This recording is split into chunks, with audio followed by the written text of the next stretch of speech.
Voilà. Merci. Pardon, j'ai cru.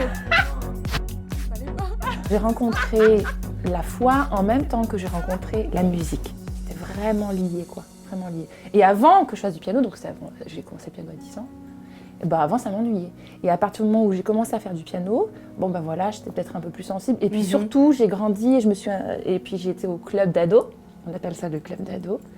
Et j'ai fait un camp qui m'a beaucoup marqué.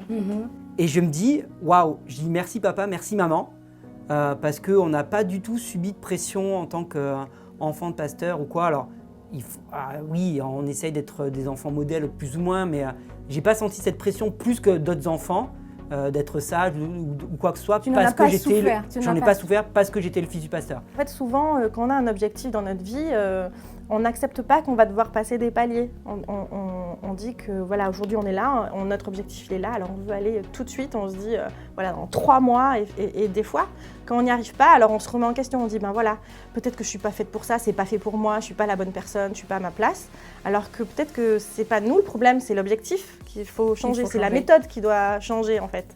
Et je me souviens ce jour-là, j'étais posé contre le mur. À chaque fois quand je témoigne, je raconte cet épisode, j'étais posé contre le mur et en face de moi, il y avait la croix. Il y avait le message de la croix, de la bonne nouvelle qui était annoncé.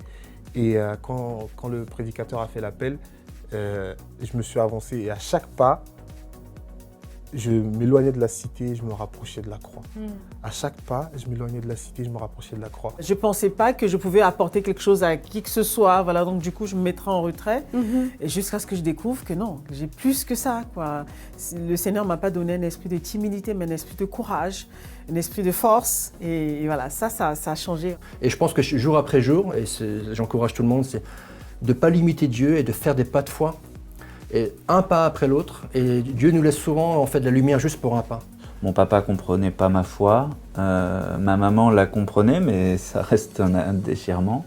Et je suis rentré dans cette communauté où j'étais profondément heureux, où j'ai vraiment vécu quelque chose de très fort avec le Seigneur, dans cette intimité profonde. Je me rappelle de temps de prières où je me sentais tellement uni à lui, où vraiment il s'est passé quelque chose de très fort. Ah oui, j'ai eu des conversations avec Dieu un petit peu houleuses, où je lui disais « alors pourquoi tu m'as appelé si maintenant je fais plus rien ?» Et je râlais pas mal. Et un jour il m'a dit, Dieu m'a dit « si tu devais t'occuper de ces enfants comme pour un patron, comment est-ce que tu le ferais ?» Je dis « bonne question. Je le ferais de façon excellente, le mieux possible. C'est un grand thème pour moi. Je le ferai du mieux que je peux, avec ce que j'ai au moment où tu me le demandes. » Et il a dit c'est moi ton patron. Je pense qu'au départ, j'ai fait la grosse erreur de rentrer un petit peu dans ce côté commercial de il faut que j'évangélise, Dieu nous demande de faire des disciples. Et puis après, Dieu m'a bien rattrapé en me montrant que mon attitude était mauvaise et n'avait pas forcément d'intérêt pour lui.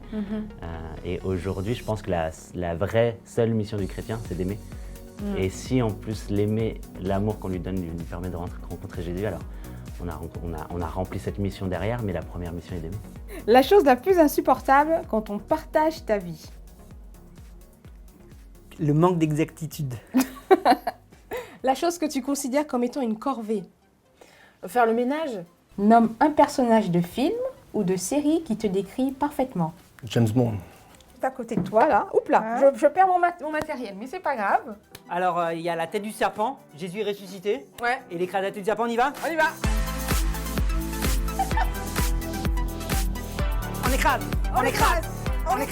J'aimerais vous dire que Jésus vous kiffe. Ça, c'est le seul message le plus merveilleux, c'est que Dieu vous kiffe. Ne vous sous-estimez pas. Il faut commencer à s'aimer soi-même, mais aussi faire confiance à celui qui veut vous emmener loin. Cette image de Jésus qui est comme un maçon qui vient colmater toutes les brèches de nos vies, de nos maisons, juste avec 2 morceaux de bois en forme de croix et 3 clous.